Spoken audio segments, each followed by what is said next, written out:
There we go. Okay, got it. Okay, welcome everybody.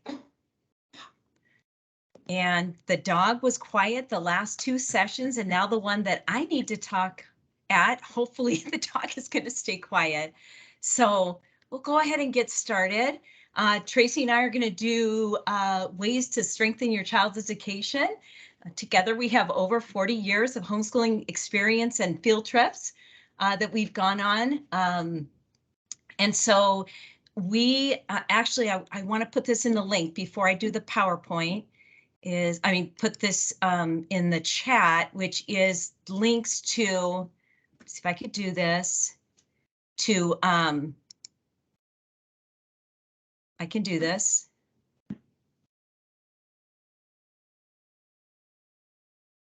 Links to the field trips that we're going to be talking about today. Drop that in. Right, drop it in. No. Nope.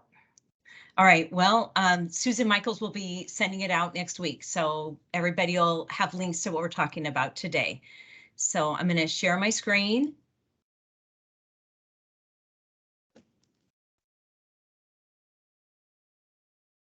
From the beginning, journey.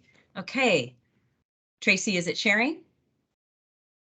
Yes, it is. Right, oopsie. So, whoops, my first slide is everybody's on a homeschool journey. And with our school, whether you're Montessori, we're investing in our child's education. And some of us maybe just started just the last couple of years with COVID, and some of us maybe have been homeschooling and working with our students for a long time. But this slide right here, the world is our classroom. If you've come to any of our informational meetings, we always share this, and we really believe it, that the more the child can get out, the more they can experience hands-on, the more they'll learn and maybe retain some of what they are learning about. So right here to start, some of the benefits from going on field trips is your child is able to have, it includes social emotional development. They're going to be around other kids. And one point that I wanted to make right here is just that it's really important, if you can, to, kind of form your homeschool tribe or your tribe of families that you do things with. I know for myself, years ago, I met the families that I homeschooled with just at the local public library. They were there every week at story time, and I asked if they homeschooled. My oldest was a kindergartner at the time, and they said we sure do, and they kind of included me in their group, and the rest is history. We spent years and years homeschooling and going on adventures together. I'm going to have a slide where we're going to show about, where you can meet maybe other families, of course, through our school, but also you might meet families, at different places. We have EMH Sports that there's a lot of families that go to, even from different charter schools that, do their PE together. And so anyways, on this slide right here, I just showed a variety of field trips like tide pools, and we went on to the butterfly farm in Encinitas this year, and we went to Bates Nut Farm, and there they led a little session on the life of a pumpkin, which was really fun for all the kids. And Tracy's just going to talk a little bit about the Dragon Wagon and Learners by Nature. Yes, so Learners by Nature is a vendor for element education that meets at Roar Park every Friday and provides outdoor educational activities. The next 4 upcoming activities that they are offering are flowers, which I believe they did today, ladybugs, rocks, and butterflies. It's a fun outdoor activity. It follows up with Steve Artis, our PE coach, who does activities in the park after that. The Dragon Wagon shows up. It's the Dragon Wagon / Learning Lab / Bookmobile, and it meets at the same park every other Friday to give students and parents a chance to check out and return materials. Some of the materials that will be mentioned a little later are available in the Dragon Wagon. Yes, awesome. And I also wanted to make note on this slide too, is that because, the last few years, like the field trips that we did this year, we tried to stay outside. But for years, our school has participated in science camp, one up in the Idlewild Mountains and one on Catalina Island. And I'm pretty confident that those will be back next year, but that's another just a great educational experience for your student to participate in. So one of the things is where to find curriculum or a lesson for the different field trips we're going on. And a lot of times I'll just do a Google search and I'll include the words PDF or free PDF. That way it's something that I can print and I can download it and print it from for my students to use. Of course, there's always social media, Instagram. I think there's so many homeschool groups to follow on Facebook and Instagram. And for me, before those was Pinterest, that we used to just search ideas for places that we were going to go and activities to do. Tracy's going to talk about Teachers Pay Teachers. So Teachers Pay Teachers is an online marketplace where teachers design and offer curriculum at a reasonable price, and they have many nature-oriented curriculum activities. I found National Park printable activities for under $5, quite a few of them. So if you're planning on taking a camping outdoor trip for the summer, I would definitely start there. Also, I Googled I put in the words National Park Education, and there was a plethora of good stuff there. Very exciting. Virtual trips, online activities, a lot of good stuff. And then, of course, often the websites that you're searching for the place that you're going to go to will have a teacher section and there'll be lessons there. I also wanted to point out here too is that every field trip you go on, your student does not have to do, does not have to do a worksheet or something. Sometimes just attending the field trip is what they need to do. So don't feel like you always have. It's like if you have to read a book, you don't always have to do a book report on that book. And then just finding field trip opportunities. I know next year for the homeschool track, they'll be offering many field trips, hopefully weekly or bi-weekly. You can join local Facebook groups and even specific ones to field trips to see, where people are going and being able to join in on that. I asked my daughter who lives in Northern California for ideas, and I hadn't heard of this before, but she said there's a national Facebook group called C, and it's Secular, Eclectic, and Academic Homeschoolers. So that might be something new that you hadn't heard about. And again, these links I have put on a handout that you guys will be receiving. Wild and Free is a book that I believe we have in the Learning Center by Ainsley Armett, The Call of the Wild and Free. And I know I've looked it up before, and there are a few San Diego groups, and those are groups that meet in the park and plan field trips. So that might be an idea. And then one of the families on my roster, she found a group, a science group, through a specific meetup. And they're homeschool families, and I believe they do science every week or every other week in the park, and she really enjoys that. So those are some ideas there for finding field trip opportunities. And now the next few slides, I just wanted to share, some that I've been on before, and then hopefully at the end of this, if we have a little bit of time for people to share other field trips. But of course, when your kids are reading a book, it can bring that book knowledge to life. And many students are visual learners, and a field trips lets them touch, feel, and listen to what they're learning about, which helps build on the book knowledge. Often a well thought out field trip can help a student gain a better understanding of topics, build cultural understanding and tolerance, and expose them to worlds outside of their own.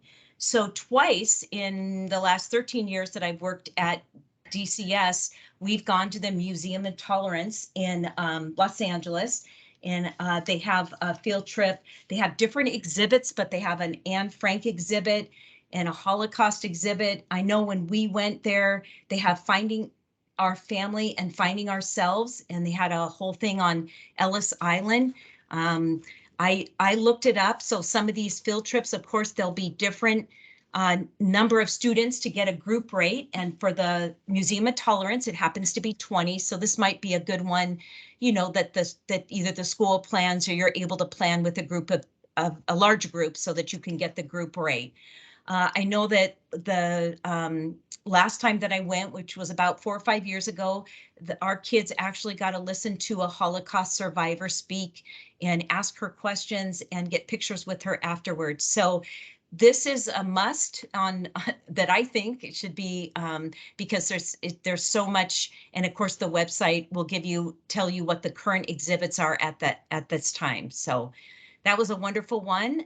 Next, I don't know if anybody, maybe people have heard of the Donner Party, but there's a book called Patty Reed's Doll that we read when my kids were little, and it is what happened with the Donner Party through the eyes of Patty Reed's doll.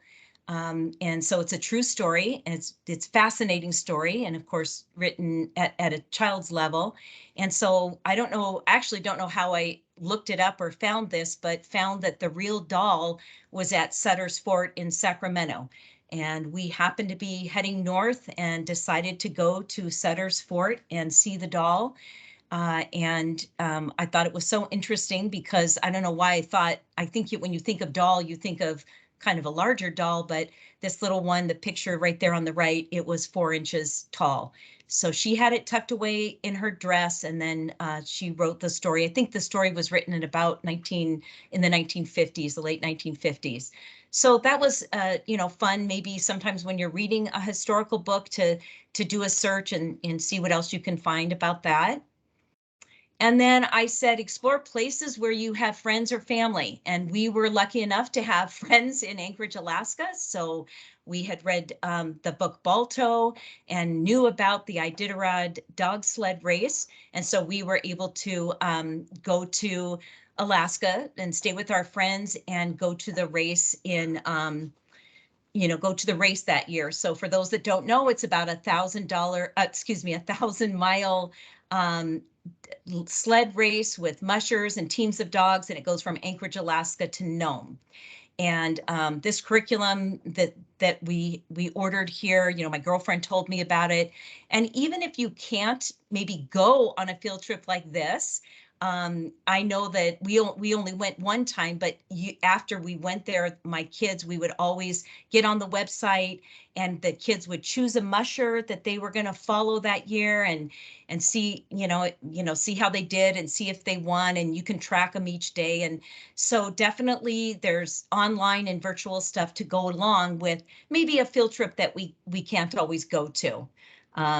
I wrote down in my notes the shortest time that a musher and his team of dogs did this race in was 8 days, and the longest was 32 days. And then I put on here, just not to forget that Southern California has just endless field trip possibilities. All of these that are listed here, we've gone to with our school over the year. Nixon Library is in Yorba Linda, and the Reagan Library, quite a drive, but Simi Valley, San Juan Capistrano Mission in San Juan Capistrano, and Bowers Museum, which is in Santa Ana, kind of by, the next city over from Disneyland. And in fact, when I looked it up, they are doing an exhibit about Disneyland right now.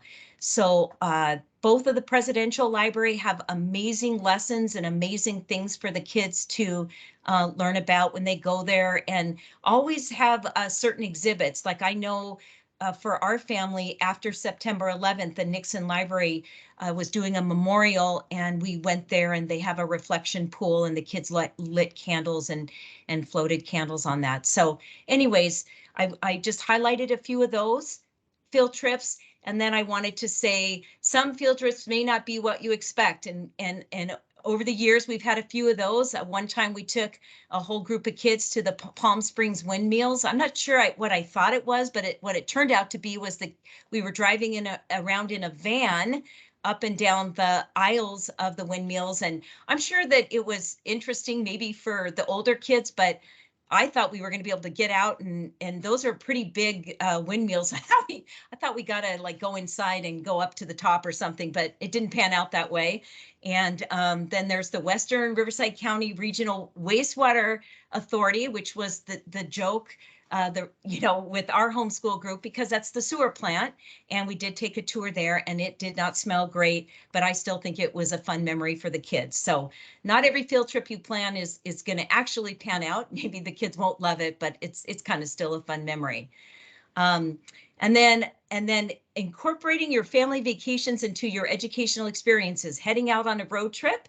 And I put a book in here, Traveling the Parks. This is from a curriculum, and they highlight 60 national parks, which is really fun. And I'm going to turn it over to Tracy right now to talk about a few of the books. Just to follow, I took somebody to the Palm Springs windmills as well, and they were not thrilled. I'm getting an echo. Oh, I don't know what it is. I can't hear it.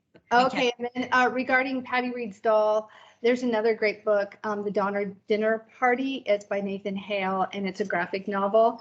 I do a lot of reading about the Donner Party because I've been told that I am a descendant of the Reeds.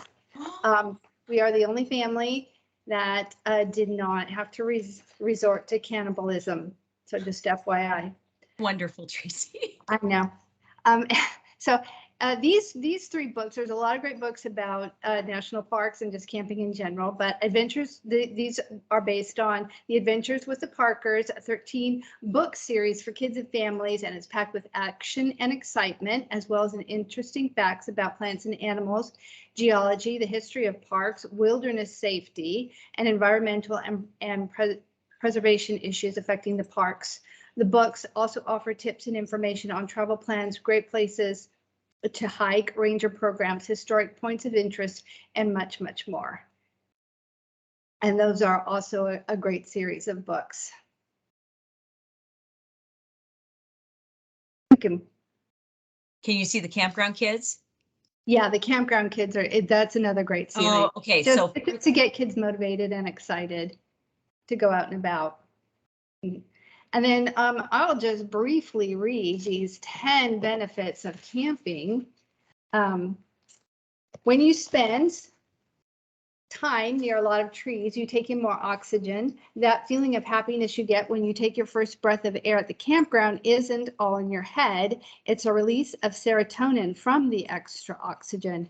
Research shows that some time outdoors can improve your blood pressure, improve digestion, and give your immune system an extra boost. Another reason for a benefit for going camping is socialization. Camping with friends and family members, you'll enjoy a unique experience together that will help you keep a healthy, happy relationship. I think Steve really covered that in his outdoor activities, with hiking with his son. Improved moods. Regular campers will often talk about how the first few days back from trips seem happier.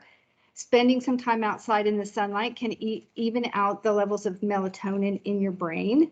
It takes away stress, especially if you get rid of the technology.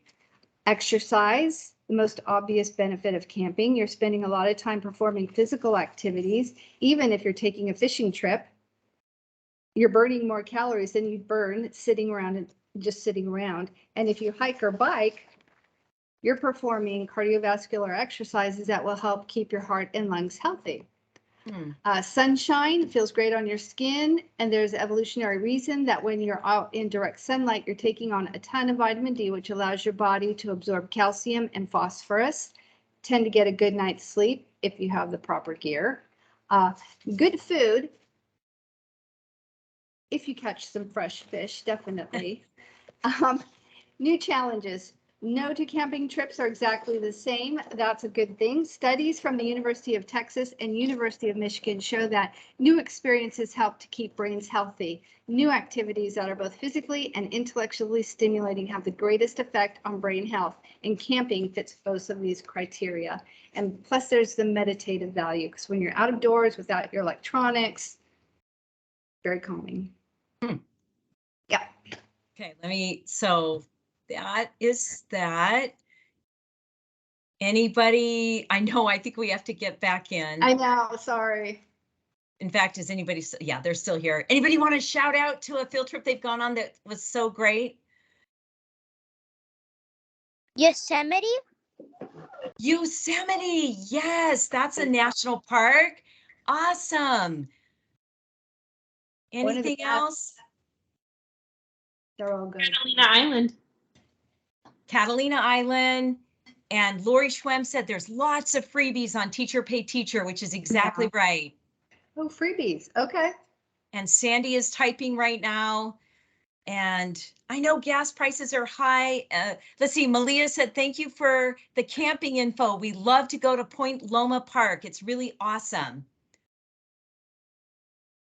Yeah.